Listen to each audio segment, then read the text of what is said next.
Boa noite, Larissa, e a todos que estão acompanhando o Informativo TVU. A Secretaria de Estado de Saúde de Minas Gerais confirmou a 7ª morte por dengue aqui em Uberlândia. Ao todo, neste ano de 2023, já são 74 óbitos por dengue aqui no estado. E para falar mais sobre esse assunto, estamos aqui com o professor João Carlos de Oliveira, professor do curso técnico em Meio Ambiente da Escola Técnica de Saúde da UFO. Professor, o que está por trás destes números? Existem vários fatores. Um deles que é o período, vamos dizer assim, entre aspas, natural de acontecer essa questão desse surto das epidemias. Por outro lado, existe uma questão histórica no Brasil, que é a questão da forma como nossos gestores tratam as chamadas doenças negligenciadas, ou seja, vão cuidar única e exclusivamente em alguns momentos epidêmicos.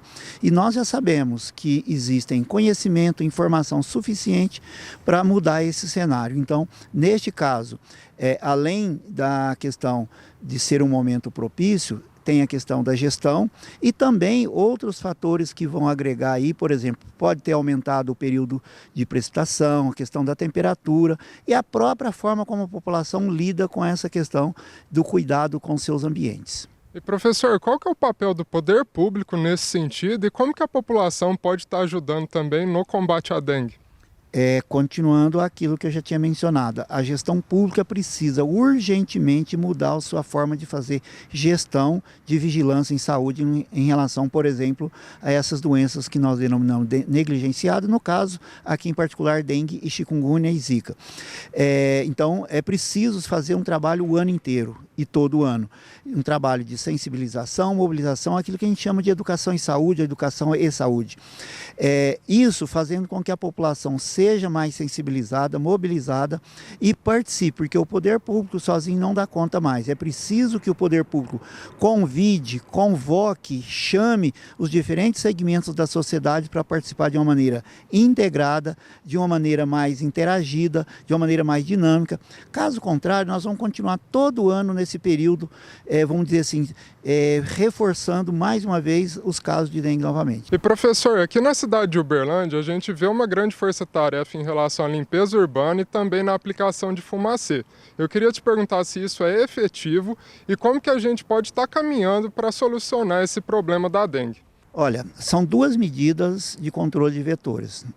Com certeza, mas infelizmente nesses últimos anos, mais uma vez, são medidas paliativas, são temporárias, no caso, por exemplo, do fumacê.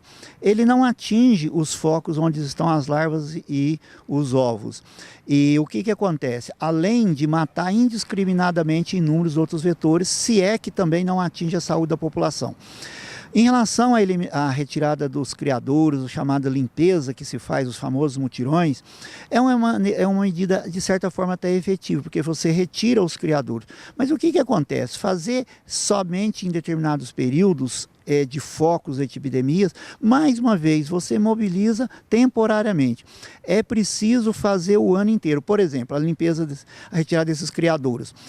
Normalmente se faz nessa época que, inclusive, chove.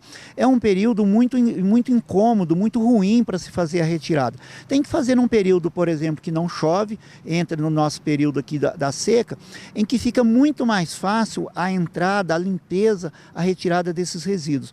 Agora, tem que se fazer o ano inteiro. Se não fizer um trabalho educativo nas escolas, nas empresas, nas diferentes instituições, nós vamos continuar todo ano falando disso, em alguns momentos como esse ano, mais uma vez noticiando, como você já mencionou, a 7ª morte. Se é que a gente não tem outras mortes aí, como nós sabemos que existe a subnotificação.